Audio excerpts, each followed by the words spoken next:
E o espinho na carne de Paulo? Opa, pergunta boa, hein? Agora eu quero Vamos tratar falar disso? Você manda, a hora que você quiser. Você que sabe, pastor. Então vamos falar. Então vamos lá.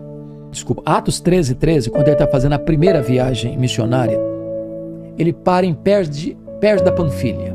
Em Perge da Panfilha, um jovem que os acompanhava, chamado Marcos, que é o autor do Evangelho de Marcos, abandonou os dois missionários, Barnabé e Paulo. Voltou para a casa da mãe dele em Jerusalém. A igreja de Jerusalém reunia na casa da mãe dele. A pergunta é por quê? Por que o Marcos abandonou os dois missionários? Eu estou ligando isso aqui com o espinho na carne. Estou falando isso aqui porque está ligado. Primeiro, talvez porque ele pensou que missões fosse turismo, ele era muito jovem e desencantou.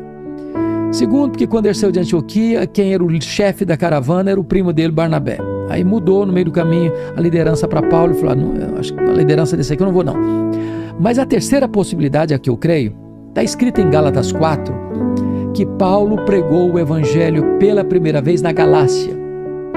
Antioquia da Pisídia, Icônio, Derbe e Listra. Aqui nessa linha, tá vendo aí? Ó? Tá. Pregou o evangelho pela primeira vez nessa região por causa de uma enfermidade física. Que enfermidade física era essa? Porque não consta que ele tenha saído de Antioquia da Síria doente, mas consta que ele chegou no primeiro destino da primeira viagem missionária, na Galácia do Sul, doente. Muito provavelmente essa doença é a mesma que ele refere-se a 2 Coríntios 12:7, um espinho na carne, mensageiro de Satanás, para me esbofetear, a fim de que eu não me ensoberbecesse. Então, notinha de rodapé. Entendi. O espinho na carne de Paulo veio de Deus ou de Satanás? De Satanás. A resposta é de Deus. Por quê? Por quê? É uma boa pergunta.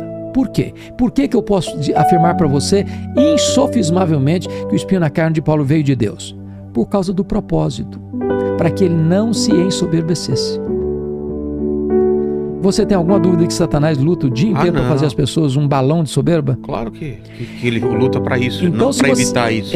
Então, o contexto que Paulo menciona isso é porque ele está defendendo o seu apostolado, na sua carta, 2 Coríntios, e ele precisa, a contragosto, declarar uma experiência que ele teve há 14 anos, de um êxtase, de um arrebatamento, onde ele chegou ao terceiro céu e ouviu coisas inefáveis. Para contrapor com a glória dessa revelação, Deus colocou nele um espinho na carne, para que ele não se ensoberbecesse. Então esse Marcos deve ter pensado assim, porque perto da Panfilha, onde eles estavam, era uma região alagadiça, pantanosa, com forte incidência de malária.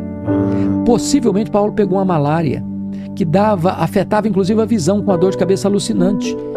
E quando ele chegou na Galácia, os crentes da Galácia, se possível, teriam arrancado os próprios olhos para dar a Paulo. Então, dá-nos a impressão que o problema de espinho na carne de Paulo, a doença de Paulo, era um problema que afetou a sua visão. É por isso que ele usava um secretário para escrever suas cartas. Entendi. Então, esse espinho na carne, possivelmente, era uma doença física mesmo e estava relacionado à sua visão. Embora não é um assunto fechado. Há muitas opiniões diversas, mas eu acho que essa é a mais consistente, a mais coerente. Entendi.